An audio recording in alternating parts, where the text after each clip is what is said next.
Jed, ano ang modus nitong mga illegal recruiter na sinasabing nag-aalok ng trabaho sa may West Africa?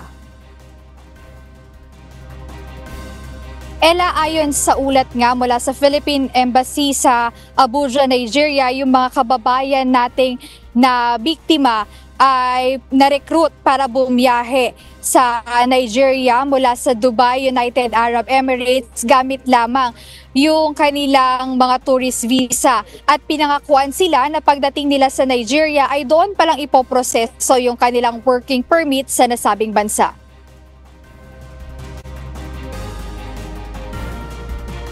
Hindi pinapayagan ng gobyerno ng Nigeria ang pag-convert ng tourist visa para sa trabaho o working permit. Upang makapagtrabaho sa Nigeria, kinakailangan kumuha muna ng isang Pinoy ng Subject to Regularization o STR visa mula sa Nigerian Embassy sa Pilipinas. Sa inilabas na pahayag ng Department of Migrant Workers, ang mga nasabing overseas Filipino worker ay biktima ng human trafficking. Ang mga ito ay naloko upang magtrabaho sa Nigeria at iba pang mga bansa sa Western Africa. Paliwanag ng DMW sa publiko na ang recruitment sa pamamagitan ng isang third country ay itinuturing na illegal na recruitment kung ang recruiter o ang employer ay walang wastong authorization mula sa gobyerno ng Pilipinas. Dagdag pa ng ahensya na kinakailangan kumuha ng OFWs ng kanilang overseas employment documents sa pamamagitan ng mga DMW Accredited Recruitment Agency upang matiyak ang kanilang mga benepisyo, kabilang na ang proteksyon laban sa mga labor malpractice at tulong sa oras ng pangangailangan.